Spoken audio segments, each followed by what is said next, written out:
안녕하십니까. 뉴스데스크 강원입니다. 주말 동안 강원도에 10cm 안팎의 눈과 20mm 내외의 비가 내린 가운데 모레까지 눈과 비가 이어지겠습니다. 모레 새벽까지 예상 강수량은 강원도 5에서 20mm, 예상 적설량은 강원 산지 3에서 8cm, 강원 내륙은 1에서 5cm로 예보됐습니다. 특히 강원 산지에는 오후 7시 30분을 기해 대설주의보가 발효된 가운데 새벽부터 많은 눈이 내리겠습니다. 한편 강원 영동, 정선 평지, 영월에는 밤까지 최대 초속 25m의 매우 강한 바람이 불어 시설물 관리에 주의가 필요합니다. 어제 저녁 6시 강원도 전역에 강풍주의보가 발효되는 등 주말 동안 강한 바람이 불면서 관련 사고가 속출했습니다. 오늘 오전 9시 20분쯤에는 강풍에 삼척 미로면의 한 주택 지붕이 날아가 도로 위로 떨어졌고, 이에 앞서 오늘 새벽 1시 20분쯤 양구읍 하리의 한 도로에는 강풍에 나무가 전도됐습니다. 이틀 동안 강원소방본부에는 나무 전도 10건 등 강풍 관련 피해 22건이 접수됐습니다. 강원FC가 광주를 상대로 값진 승리를 거두며 연패를 끊어냈습니다. 선제골의 주인공은 올해 초에 영입된 공격수 최병찬이었는데요. 강원은 비바람에도 경기장을 찾아온 팬들의 응원에 힘입어 반등의 발판을 마련했습니다. 김준겸 기자입니다.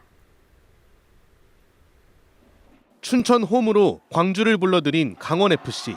오른쪽 코너에서 크로스가 넘어온 순간 주황색 유니폼을 입은 선수 한 명이 공중으로 떠오릅니다. 머리에 정확히 갖다 댄 공은 그대로 골망을 흔들며 포문을 열었습니다. 이번 시즌 영입된 공격수 최병찬의 데뷔골입니다. 전반전 선제골에 힘입은 강원은 끝까지 집중력을 잃지 않고 1대0 승리를 거뒀습니다.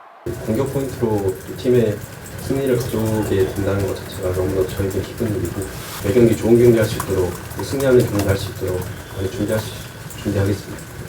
수문장 이광현의 눈부신 선방도 이어졌습니다. 이번 경기에서 무실점 방어를 뜻하는 클린시트를 20번째 달성하며 구단 사상 역대 1위를 기록했습니다.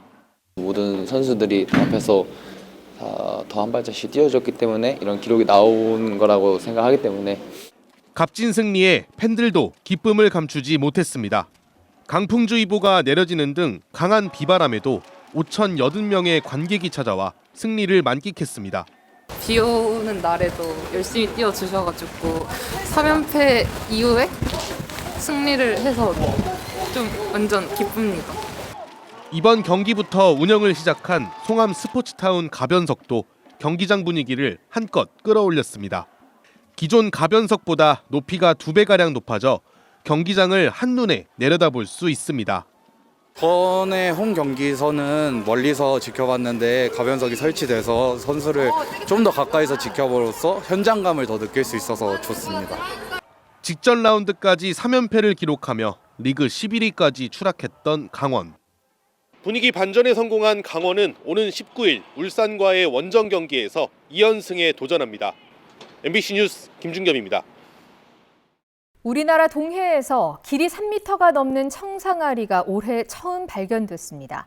지난해에만 동해에서 잡힌 상어가 40여 마리로 1년 전보다 3배 가까이 늘었는데요. 왜 이렇게 많아진 건지 상어 뱃속에서 답을 찾았습니다. 이준호 기자가 단독 취재했습니다.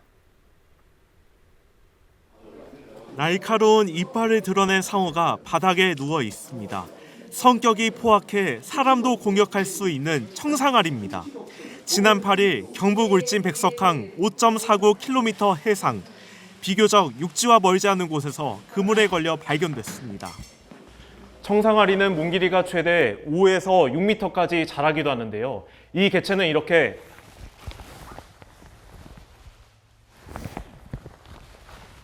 제 키보다 훨씬 큰 3m입니다.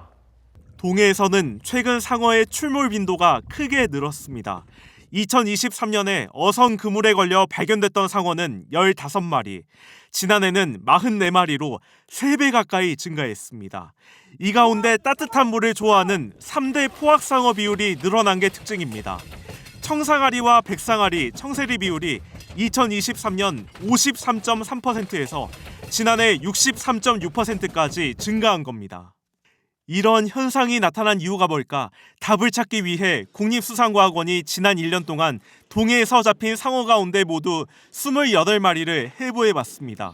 먼저 청사리 상어에 의해서 소화된 내용물을 분석한 결과 아열대와 온대바다에 서식하는 어류 부시리의 유전자가 41% 비율로 검출됐습니다. 다음으로 따뜻한 물을 좋아하는 민달고기도 25%가 나왔습니다. 좋지. 진짜 먹이 원이네. 강어 새끼. 방어네. 청상아리 경우는 황어 유전자가 58%, 민달고기도 26%가 나와 뒤를 이었습니다. 따뜻한 물에 서식하는 어류들의 유전자가 상어 뱃속에서 많이 발견된 겁니다. 난류성 어종들이 동해 쪽으로 많이 급상을 하게 되고 또 이 상어들이 그러한 어류들을 먹기 위해서 연안으로 동해 쪽으로 많이 붙는 것으로 이렇게 올라오는 것으로 지금 추정은 하고 있습니다. 지난해 역대 기록을 갈아치운 동해의 표층수온은 평년보다 1.7도 이상 오른 18.84도. 이런 고수온 추세가 이어진다면 상어 출몰이 더욱 많아질 거란 분석이 나옵니다. MBC 뉴스 이준호입니다. 비가 내리면서 고성군 현내면 비무장지대에서 재발화한 산불이 31시간여 만에 꺼졌습니다. 산림당국에 따르면 어제 오후 2시 40분쯤 고성군 현내면 대강리 남측 비무장지대에서 재발화한 산불이 오후 10시쯤 꺼졌습니다. 이번 산불은 지난 10일 북측에서 시작돼 바람을 타고 남측으로 번졌고 11일 오전 7시 30분쯤 진화를 마쳤지만 같은 날 오후 불이 재발화했습니다. 산림당국은 정확한 화재 원인과 피해 규모를 조사할 계획입니다. 주말부터 이틀간 개최된 영랑호 벚꽃축제가 만개한 벚꽃 속에 행사 첫날 2만여 명의 인파가 몰리며 성황리에 마무리됐습니다. 개최 첫 해인 지난해에는 꽃이 피지 않아서 벚꽃 없는 벚꽃축제로 방문객들의 아쉬움이 컸지만 올해는 100% 만개한 벚꽃과 함께 관광객과 주민들의 큰 관심을 받았습니다. 이번 축제 행사장에는 대형 산불로 슬픔을 겪는 영남 지역에 고향사랑 기부금을 보낼 수 있는 공간 마련과 피해 현수막을 활용한 돗자리, 다회용기를 사용하는 친환경 지향 축제로 의미를 더했습니다.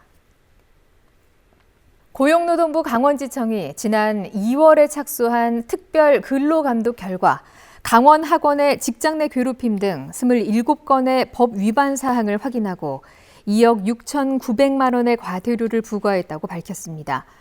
직장 내 괴롭힘으로 인한 피해자는 30여 명으로 전임 이사장 점심 배달과 식사 준비, 명절 음식 만들기, 개인 용무를 위한 운전, 휴게 시간 교내 카페 업무 등에 동원된 것으로 확인됐습니다.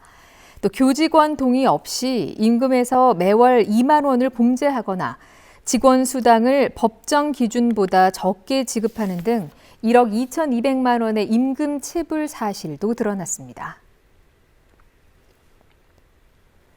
강릉 원주대와 통합을 추진 중인 강원대가 오늘 18일 대학 평위원회로부터 통합 신청서 수정안을 재심의받기로 했습니다.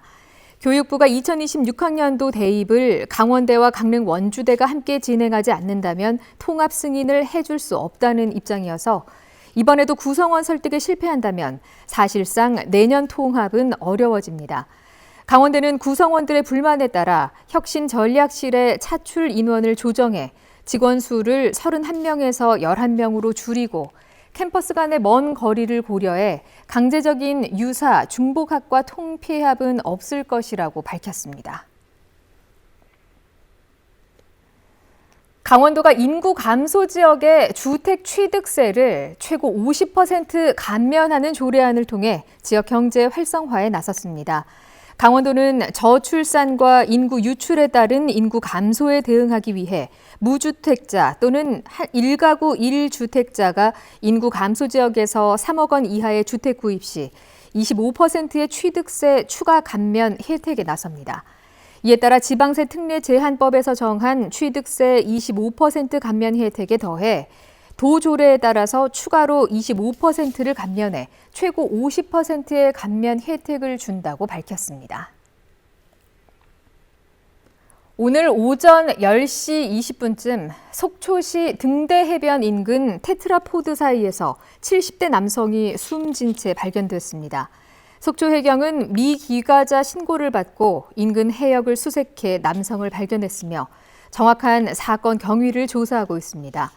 어제 낮 12시 15분쯤에는 홍천군 내촌면 화상대리에서 1톤 화물차가 도로 옆 경사지로 돌진했다가 전도돼 60대 운전자가 다쳤고, 낮 1시 15분쯤에는 원주시 중앙동에서 승용차가 구조물과 충돌한 뒤 전복돼 80대가 병원으로 이송됐습니다.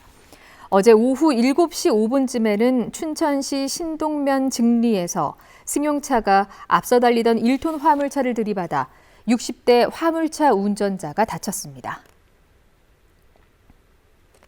평창관광문화재단에서 오는 6월 6일부터 사흘 동안 평창군 박림면 개촌리에서 열리는 개촌 클래식 축제에 참가할 버스킹 공연자를 모집합니다.